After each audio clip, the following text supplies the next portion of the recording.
Oh, I'm here trying to show you all the things that I care about on this syllabus. So you should be seeing the syllabus on your screen. You can also access it in Canvas. It's there under important course information or by clicking the syllabus tab. To begin, the course name is MH110C, College Algebra. It's a 3-credit class. Once we are in person, we will be meeting on Mondays and Wednesdays from 11 a.m. to 12:15 in room 39. In general, in those meetings, I'm going to start out by doing a lecture, going over new material for the first half hour to 45 minutes of the class. Then the remainder of the class will be doing group work on the information we just learned. We'll also have test reviews and tests in class. It is important that you come to class when you can. That said, if you miss a class, I do have recorded lectures from anything we've done, and I can help you with any of the group work that you miss. But if you were to miss a test day, you would have to make up that test in the testing center.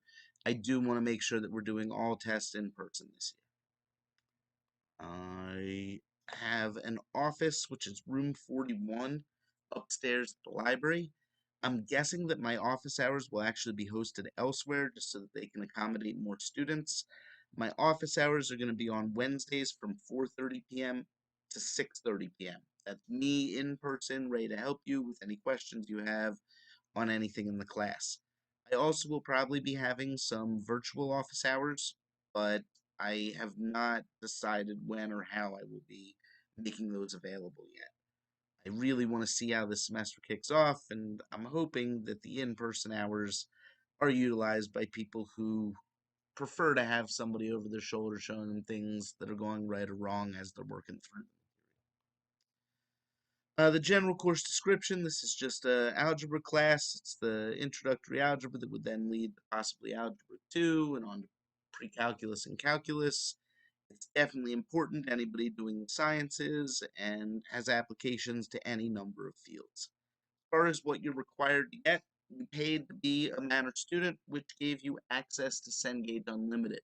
So you should not have to pay any additional money. It is included with the cost of tuition. You have already paid it. That Cengage Unlimited subscription allows you to access the online homework as well as the online textbook.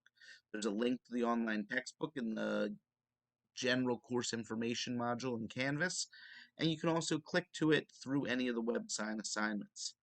If you do want a paper copy of the textbook that is available through Cengage, you should be able to get it for cost. I think it's less than $20 if you want the physical textbook. But I don't recommend it. I think having the virtual textbook works just as well. If you haven't bought a calculator yet and need one, I recommend this TI-30X2S. That specific calculator lets you type in parentheses the way I'm used to seeing them, lets you do a number of things that will make the class easier. They generally cost about $12 to $20 depending upon if you catch them on sale. I did have the college buy any number of them that I'm hoping to bring with me to classes that you can use during tests. You also can check one out at the library, but if you want one for home, I would say that it's a good idea to purchase this calculator if you don't have another one. If you already have one that you like and that you've used in the past, it will probably work for this class as well. The one thing that I would recommend is that you do not use your phone. If you try and use your phone for this class, in general, that leads bad places, and I can't let you use your phone as a calculator on an actual test because I need to make sure that you don't have access to anything that you shouldn't have access to, and the phone is not something that I can allow during a test. So again, I can offer you a calculator to use during a test, but my recommendation would be to get one either by checking it out at the library or by buying it so that you're using the same calculator on the test that you've been using to do all the homework. The ways you're going to be evaluated in this class, 20% of the grade is going to be based on Cengage online homework. There's a lesson that goes along with every class that we have, every lecture that we have, where we do new material. Those are going to be due on Wednesday nights at 11:59. So if we cover it on Monday, it's due that Wednesday. If we cover it on Wednesday, it's not due till the following Wednesday. I do give extensions on those homeworks if you need them. You get 5 attempts at every problem. Really, the goal there is practice. So I can help you with anything. You can get a tutor to help you with anything. Those questions are going to be very similar to the types of questions you'll see on tests. but basically that homework is meant for you to work problems like we're doing in class. Group work is 10% of your grade. Again, every day that I do a lecture, it's going to end with a group work. You're going to get into groups of 2 or 3. In those groups, you're going to complete problems like what you're going to see on the homework on the test. You're going to have an answer key there available to you. What I like students to do is to try problems on their own, work through it, ask me questions if they're not sure on something, then bring their completed sheet up at the end to check it against the key and say, oh, something went wrong, figure out what went wrong and fix it. What I don't want students to do is to approach the key having not tried the problems on their own and just copy answers from the key. That's not going to help anybody learn anything, and it's something that I'm definitely aware of. So please come to class, give it your best effort. It's fine if you get something wrong. You're going to learn from what went wrong, and hopefully that process is going to make it feel like it's not high stakes. You know that in the end you can look off the key, but I will be grading them for correctness in the end. So you'll have that time in class to work through everything, to look at what the correct answers are and correct it, and hopefully hand it in to me, get full credit for something that helped you learn the material. The math journal is something new that I'm doing because I like some of the ways that I interacted with students through a discussion board. So moving now to in-person class from online, I want to keep those aspects and I want to keep some ideas of how this class is used outside of class, kind of beyond what's in the textbook. So my goal for that math journal is going to be a couple things. It's going to be asking you questions, getting to know what you're worried about in the class. It's going to be looking at some skills that we're learning and applying it to real world things. It's going to be your opportunity to kind of look at things beyond just the numbers of the math class that we're doing. The goal there is to give you perfect credit for anything that you do. So when I say that I'm grading for completeness, not accuracy, there will be math problems sometimes. When I ask you to do a math problem as part of your math journal, if you get it wrong, I am going to get out a red pen. I'm going to show you, hey, here's what you should have done, but you'll still get full credit for attempting it.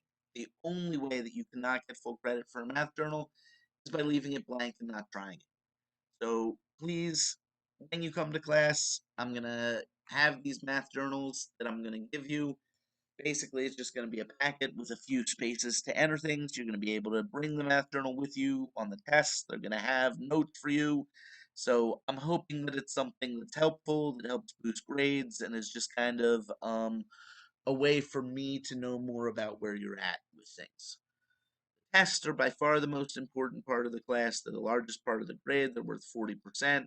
There's 5 total tests. They're all laid out here.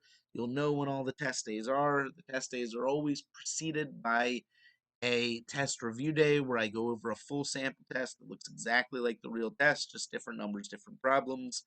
You'll always know what's coming to you on a test day.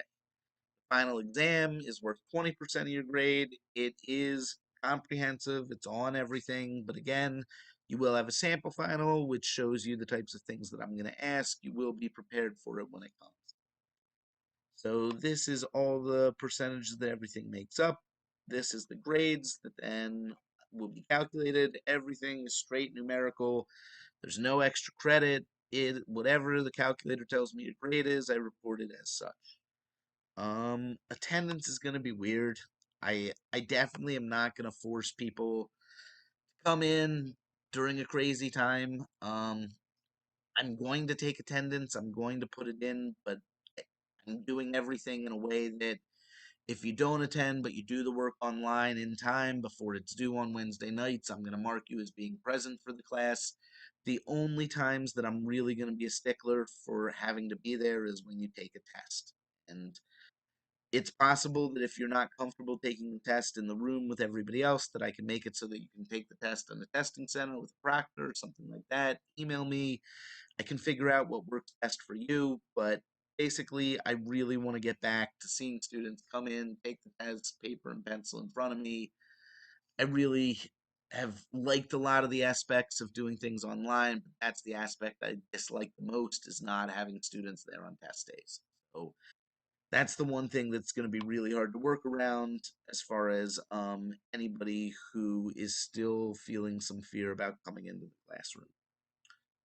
There is an online version of this class that's available, so if you are somebody who's really anxious right now about it, maybe talk to your advisor about switching into the online section. But I'm hoping a lot of you that are here in MH110C chose it because you want that in-person instruction that you've been lacking for a bit. So I'm really excited to be back in the classroom. I'm really hoping to get back to the type of teaching that I was doing before all the craziness. I always include a daily class schedule with my classes. I really am good about sticking to these. Obviously, things come up. There could be reasons that I have to shift things around, but I expect to stick pretty well to what it says on here. So, the first 2 days of class, we will not be in person.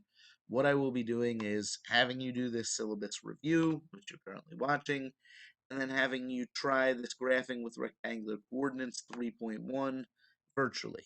I'm also going to have you try to do equations containing two variables 3.2 and equations containing or graphing linear equations 3.3 virtually.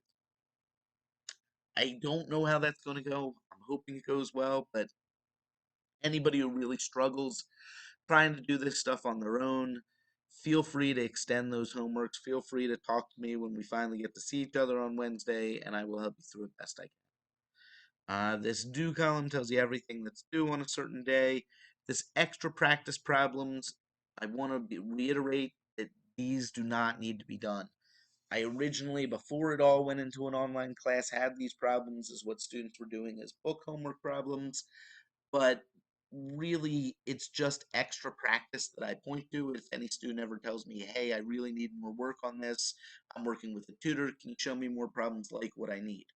All these page numbers and all these problem numbers still correspond to the online book which you have access to. So hopefully I give you a ton of problems. You don't need more. I give you classwork problems. I give you problems in lecture. I give you group work problems. I give you all sorts of work that shows here's the type of things that you need to be ready for come the test. But I do keep these extra practice problems on here because it felt like deleting them from the syllabus. I mean, I do think they serve some purpose. Every semester, I have a few students who ask me for these types of things, so I want to make it clear you do not need to do these. These are just here as, hey, if you want more examples of the types of problems we're doing, here they are. Don't have class next Monday because of Martin Luther King Day. Again, I'm hoping we're back on this 19th, but it's completely not up to me. It's up to the school safety board or whatever you call it that determines whether we have to go remote for additional. Our first test date is here. Test 1 taken in class on the 26th. I will be grading all the journals then. You won't be able to stand in group works after that, although maybe for the first test I'll make some exceptions given how things are going. But that test date, the 26th, is something that I'm going to stick to. Similarly, as you go through and see the other things that we're doing, we have the second test date, which is due and taken on the 16th of February. We have spring break here in the middle. Then we have the third test take shortly after spring break. So notice that here on the 9th, the Wednesday we get back from spring break, is a test due.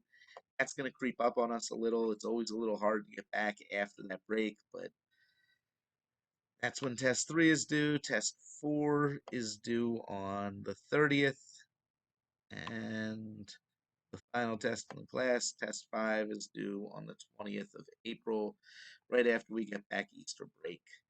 Then we do have a final exam that we take in class. I will give you a sample final prior to that, and I most likely will make myself available at some point, either that Friday before or during the study days, as a chance for you to review the final exam with me. That's everything that I want to go over on the syllabus. As always, please email me if you have additional questions about anything that I presented.